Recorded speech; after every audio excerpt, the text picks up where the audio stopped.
24 জন বিশিষ্ট নাগরিককে পাওয়া গেল যারা কোটা সংস্কার আন্দোলনের পক্ষে বলেনি। গত 15 বছরে মানুষের ভোটের অধিকার, নাগরিক অধিকার, দ্রব্যমূল্য, মৌলিক যে ইস্যুগুলি থাকে যেগুলি সরকারের বিপক্ষে যাবে সেগুলির ব্যাপারে কোনো কথা বলেনি।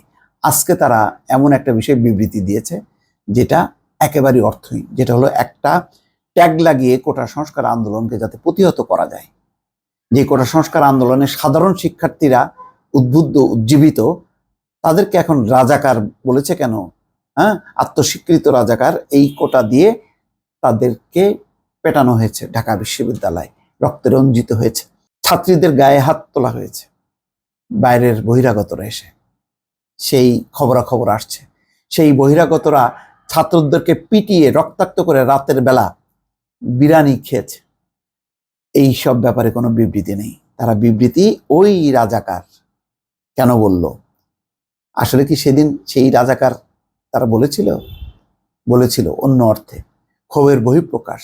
লাস্টে কি ছিল? কে বলেছে স্বৈরাচার, চাইতে গেলাম অধিকার, হয়ে গেলাম রাজাকার।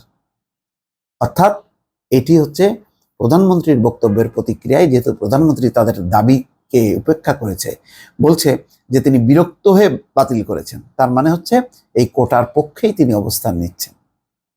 আরেকজন সাংবাদিক কি বলবো, কি অদ্ভুত একটা প্রশ্ন, যে শেষ পর্যন্ত টেবিলে যদি আসে যে একজন মুক্তিযোদ্ধার সন্তান, একজন রাজাকারের সন্তান, তাহলে কার চাকরি হবে? মুক্তিযোদ্ধার সন্তানের হবে, রাজাকারের হবে না। তো রাজাকারের সন্তানের, রাজাকারের তালিকাটা কই?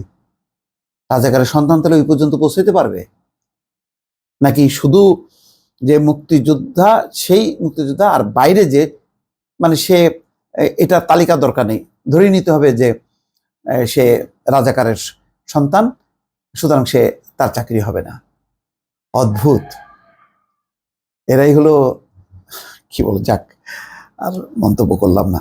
এখন এই যে বুদ্ধিজীবীরা, এরা কি বলছেন যে রোববার দিবাগত রাতে ঢাকা বিশ্ববিদ্যালয় সহ বেশ কয়েকটি বিশ্ববিদ্যালয়ে কোটা বাতিলের দাবিতে আন্দোলনরত শিক্ষার্থীদের বিজয় মিছিল থেকে তুমি কে আমি কে, রাজাকার রাজাকার, আমরা সবাই রাজাকার স্লোগান শুনে আমরা খুবই বিস্মিত ও ক্ষুব্ধ হয়েছি।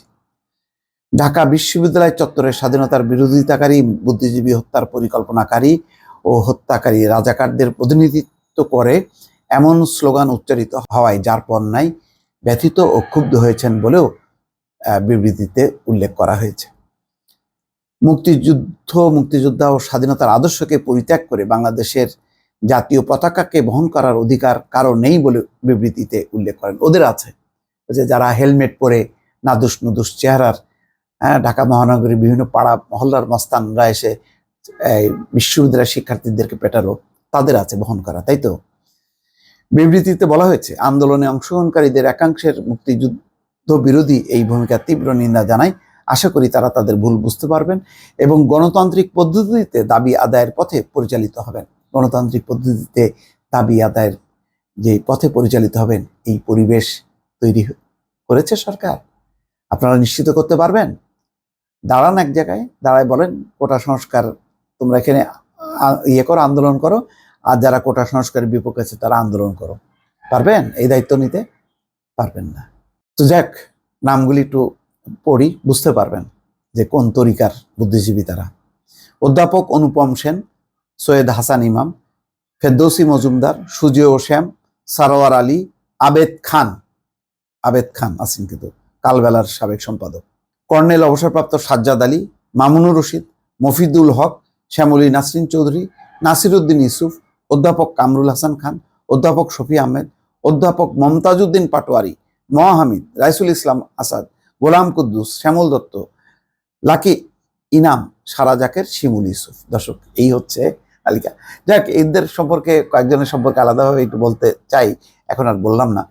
তো মূল বিষয়টা দেখছেন যে ওই ছাত্রলীগ যা করতেছে, আওয়ামী লীগ যা করতেছে তার পক্ষে নিচ্ছে।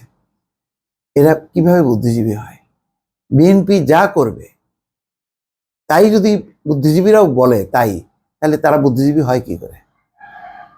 বুদ্ধিজীবীরা কোনোদিন কি আওয়ামী লীগ বিএনপি হইতে পারে? হতে পারে না, কিন্তু বাংলাদেশে হয়। এরা কি আসলে বুদ্ধিজীবী? আমার প্রশ্ন এটাই। ভালো থাকবেন, আল্লাহ হাফেজ।